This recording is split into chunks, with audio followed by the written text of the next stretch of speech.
बघा, सगळ्या सणांमध्ये दिवाळी हा सण सगळ्यात मोठा आणि दिवाळी येण्याआधी आपल्याला काही काळजी घ्यायची आहे. आपल्या घरातल्या काही वस्तू आपल्याला बाहेर काढायच्या आहेत. का काढायच्या आहेत? बघा, दिवाळी हा सण लक्ष्मी मातेच्या सेवेसाठी सगळ्यात प्रभावी हे दिवस असतात. बघा, या दिवसामध्ये सर्वप्रथम वसुबारस, नंतर धनत्रयोदशी येते, नरक चतुर्दशी येते, त्यानंतर येते लक्ष्मीपूजन, त्यानंतर दिवाळी पाडवा, भाऊबीज. या सगळ्या दिवसाला खूप जास्त महत्त्व आहे आणि या सगळ्या दिवसांमध्ये आपण लक्ष्मी मातेची काही सेवा करत असतो. हा जो काळ आहे तो लक्ष्मी मातेच्या सेवेसाठी अति उच्च काळ मानला जातो. या काळामध्ये आपल्याला लक्ष्मी प्राप्तीसाठी सगळ्यात जास्तीत जास्त सेवा करायच्या असतात. त्यातलीच एक प्रभावी सेवा मी तुमच्यासोबत काल शेअर केली, दीपावली संच. दिंडोरी प्रणित केंद्रामध्ये दीपावली संच मिळतो. 101 रुपये त्याची किंमत आहे. या संचामध्ये आपल्याला काही वस्तू आहेत, त्या वस्तूंना आपल्याला सेवा करायची आहेत या दिवाळी काळामध्ये. कर अष्टमीपासून ते अमावस्यापर्यंत म्हणजे 24 ऑक्टोबरपासून ते 1 नोव्हेंबरपर्यंत आपल्याला या सेवा करायच्या आहेत आणि प्रत्येक सेवकाने या सेवेचा लाभ घ्यावा. बघा, अनुभव नक्की येतोच. परमपूज्य गुरुमाऊलींनी आपल्याकडनं मातालक्ष्मी सेवा घडण्यासाठी हा संच तयार केलेला आहे आणि प्रत्येक सेवकाने हा संच घेऊन सेवा करावी. या संचावर सेवा कशी करावी, काय करावी, हे संपूर्ण माहिती मी त्या व्हिडिओमध्ये सांगितली आहे. तुम्ही जर तो व्हिडिओ बघितला नसेल तर अवश्य बघा आणि त्याप्रमाणे सेवा करा आणि अनुभव अवश्य घेऊन बघा. तर बघा, आता दिवाळी हा लक्ष्मी सेवेसाठी अतिउच्च काळ आहे. आपल्याला या काळामध्ये सेवा करायच्याच आहेत, त्यात काही संशयच नाही. पण त्याआधी आपल्याला काही कामं करायची आहेत. ती कामं कोणती आहेत? बघा, जेव्हा आपल्याला आपल्या सेवेचं फळ मिळावं, संपूर्ण फळ मिळावं असं तुम्हाला वाटत असेल तर त्याआधी आपल्याला काही कामे करायची असतात. दिवाळी हा सण सगळ्यात मोठा सण आहे. बघा, या काळामध्ये आपण लक्ष्मी मातेची सेवा करत असतो.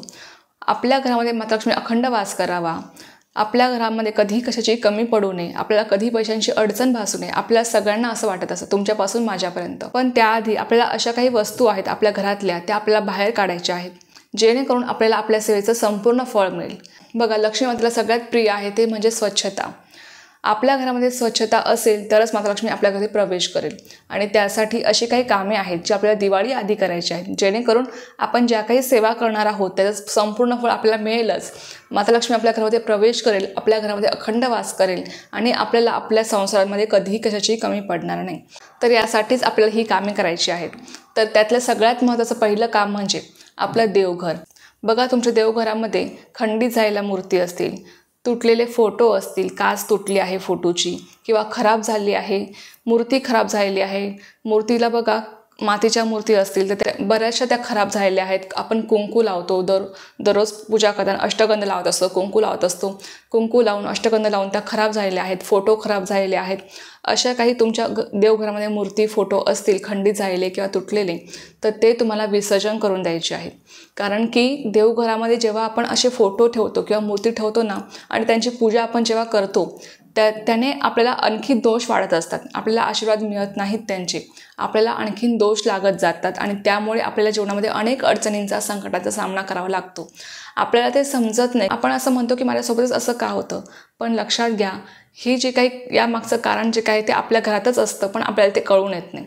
म्हणूनच तुमच्या देवघरामध्ये असे काही खंडित झालेले मूर्ती, फोटो वगैरे असतील तर ते तुम्हाला विसर्जन करून द्यायचे आहे. तुमचं देवघर हे अगदी सुटसुटीत असलं पाहिजे, व्यवस्थित देव तुमच्या घरामध्ये असले पाहिजे, अगदी मोजकेच देव असले पाहिजे. लक्षात घ्या, फार काही थापड पसारा करून ठेवायचं नाही देवघरामध्ये. अगदी मोजकेच देव असले पाहिजेत आणि अगदी सुटसुटीत आपलं देवघर असलं पाहिजे. त्यानंतरची सगळ्यात महत्त्वाची गोष्ट म्हणजे अशी आहे की आपलं किचन. आता स्वच्छता म्हटलं तर किचन आलंच. किचनची स्वच्छता आपल्याला करायचीच आहे आणि प्रत्येक महिला दिवाळी येण्याआधी किचनची स्वच्छता करत असतेच. पण बघा, अशा काही गोष्टी असतात ना किचनमध्ये ज्या आपण कधीही बाहेर काढत नाही. म्हणजे बघा, आपला एक खूप जीव गुंतलेला असतो त्या गोष्टींमध्ये, आपण खूप जपून ठेवलेल्या असतात त्या आणि आपल्याला असं वाटतं की मी याचा वापर करेल. आपल्याकडनं त्या गोष्टी वापरल्या जात नाहीत आणि त्या तशाच पडून असतात आणि मग त्यांना गंज चढतो किंवा त्या खराब होतात, पण तरीही आपण त्या तशाच जपून ठेवत असतो. त्या गोष्टींचा खूप नकारात्मक परिणाम आपल्याला भोगावा लागत असतो. किचनमध्ये जर तुटलेली भांडी असतील, चिरलेली ताटं, चिरलेल्या डिशा असतील, कप बशा फुटलेल्या असतील, कपाच्या बघा दांड्या तुटलेल्या असतात बऱ्याच वेळेस आपण ते कप तसेच जपून ठेवत असतो. असे कप असतील, फुटलेल्या डिशा असतील, चिरलेली ताटं, वाट्या, म्हणजे असे जे काही चिरलेली, तुटलेली, फुटलेली भांडी असतील ना, ते तुम्हाला बाहेर काढायची आहेत.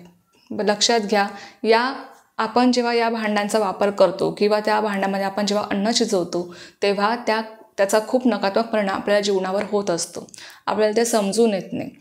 म्हणूनच अशा काही गोष्टी असतील ज्या तुम्ही वापरत नाही आणि जरी वापरत असाल तरीसुद्धा अशा काही तुटलेल्या वगैरे वस्तू असतील त्या तुम्हाला घराच्या बाहेर काढायच्या आहेत. आपलं किचनसुद्धा तुम्हाला अगदी स्वच्छ करून घ्यायचं आहे, लक्षात घ्या. आणि त्याचबरोबर काही गंजलेली भांडे वगैरे असतील, ज्या भांड्यांचा तुम्ही कधी वापर करत नाही, अशी भांडे वर्षानुवर्षे पडून असतील एखाद्या ठिकाणी, ती तुम्हाला बाहेर काढायची आहेत आणि तुमचं किचन तुम्हाला अगदी स्वच्छ करून घ्यायचं आहे. बघा, माता लक्ष्मीला सगळ्यात जास्त प्रिय असते ती म्हणजे स्वच्छता. आणि ज्या घरामध्ये स्वच्छता आहे त्याच घरामध्ये ती प्रवेश करते आणि तिथेच ती अखंड वास करत असते. आणि लक्षात घ्या, किचन जर स्वच्छ असेल तर त्याचं मागचं सायंटिफिक रिझनसुद्धा आहे की किचन जर स्वच्छ असेल तर आपल्या घरामध्ये कधीही कोणी लवकर आजारी पडत नाही. नाहीतर किचन जर अस्वच्छ असेल तर आपल्या घरामध्ये सततचं आजारपण सुरू असतं. म्हणूनच आपल्याला किचन हे सगळ्यात आधी स्वच्छ करायचं आहे, लक्षात घ्या. त्यानंतर बघा, कपडे. आता तुमच्यापासून माझ्यापर्यंत आपल्याला सवय असते की आपले जुने कपडे आपण सांभाळून ठेवत असतो. आपण जरी ते वापरत नसलो तरी पण ते आपण सांभाळून ठेवत असतो.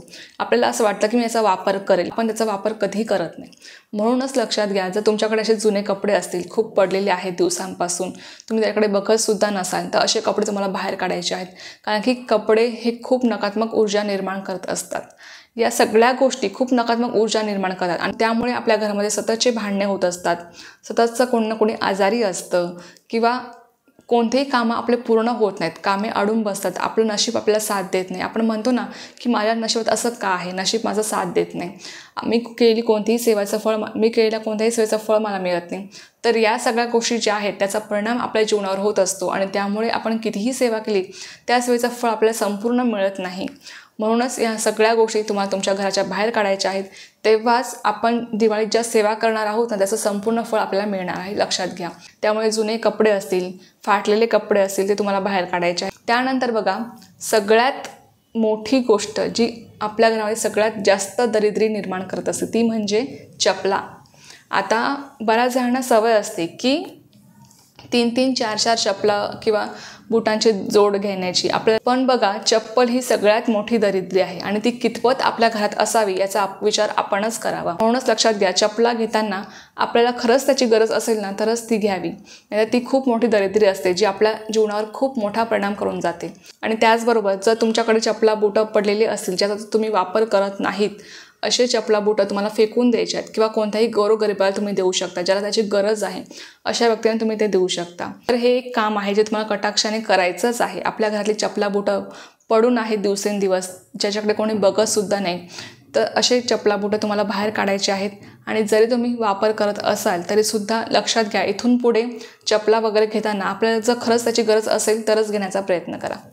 त्यानंतर बघा, आपल्या घरामध्ये आपण सगळं घर स्वच्छ करतो, पण असं काही ठिकाण असतं ज्या ठिकाणी आपण बघतसुद्धा नाही लवकर. म्हणजे आपल्या घरातले वरचे माळे वगैरे असतील जिथे आपण आपलं घरात ज्या गोष्टी लागत नाहीत अशा आपण ठेवून देतो एखाद्या कोपऱ्यात वरती वगैरे, आणि ज्याच्याकडे आपण लवकर बघत नाही, मग त्या वस्तू दिवसेंदिवस तशाच पडून असतात.